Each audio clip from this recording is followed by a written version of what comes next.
Hello. Thanks for agreeing to set up this interview. As you know, we only have a short amount of time, so let's go ahead and get started right away. Now, I know that you've been involved in some work on community issues. Can you tell me what attracted you to the community issue that you chose at the beginning of the semester? Well, the community issue that I picked was I wanted to inform my audience a little bit more about the Syrian refugee crisis and how it has a play over there as well as in the United States and right where we live in Fargo. I went on to explain a little bit more about how there was recently a family that came and actually moved to Fargo, actually one of the only Syrian refugee family that is in the Fargo-Moorhead area, thus making it a community issue. It attracted me more as a person to this issue because of my family and how my mother's side of my family is over in Syria and is from Syria. I do have a great aunt and uncle that are living there right now and have limited access to certain resources, and I know my grandmother, who lives right down the street from us, is always very concerned and is talking with them all the time over Skype, and I felt like it was almost necessary to inform them a little bit more about what's going on and how they could possibly help, just so they can get a better idea of what is happening.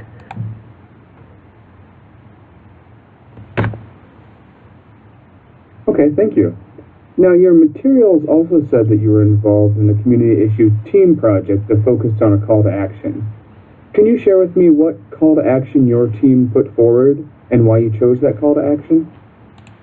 So I was in a team project with Reed Roofer, and we extended upon his community issue idea of genetically modified organisms and how they affect everyone in the community. This especially being an agriculture school, it's very prominent thing that comes up many times in our lives. Is this a safe thing to do? Is it not? Should I stay away from GMOs? Should I not? So we discussed a call to action with our audience on just having them get to know their GMO a little bit better than they claim to know on the internet sources. Especially here at NDSU, it's easy to go to a lab, ask for a pamphlet, and see kind of what is going on with these researches right here in our state. So they'd feel more comfortable around GMOs, and they'd know a little bit more about what they do and how it affects them.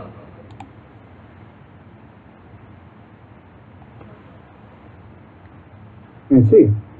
Now, if I were to ask the other members of your team what they think your biggest strength is, what do you think they would say, and why do you think they would say it?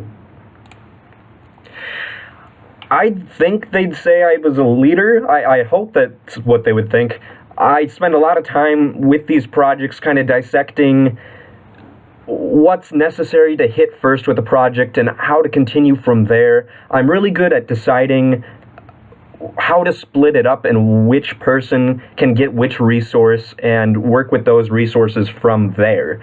I do know that with Reed and Reed is a very good individual. He was really comfortable about working kind of on his own. He knew what he had to do. I knew what I had to do. And we just went ahead and we got it done. And we brought it together a day before it was due. And it worked beautifully. Just by the way we teamworked together like that to mesh it together, even at the last minute, it was just perfect.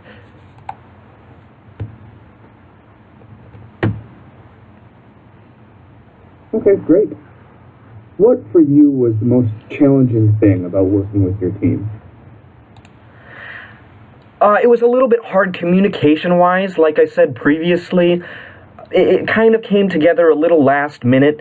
We weren't able to get together a lot of the time to actually discuss our project and how we were going to go forth from that. A majority of our discussion revolved from in-class time, and we kind of made up a table of, like I said, what to do, how to do it, when to get it done by, and we kind of split up and did our own thing. It would have been nice to have a little more communication with him outside of class, like him come in to my dorm or me go over and meet him somewhere, because he lives not on campus, so it's a little more challenging for us to meet together, especially with his busy schedule. But even though we weren't able to get together all that often. Like I said before, it went very well.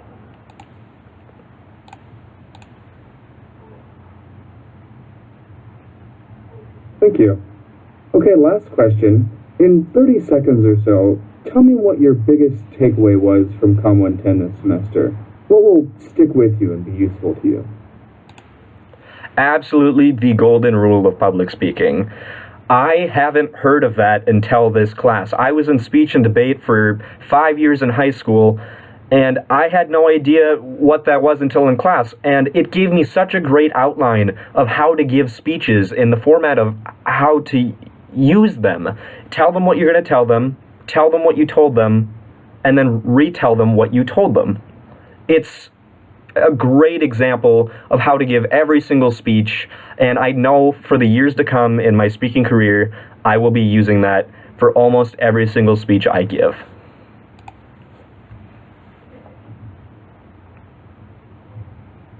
All right. Well, thank you so much for taking the time to talk with me. We'll probably be in touch with you in the next few weeks or so. Take care. Take care.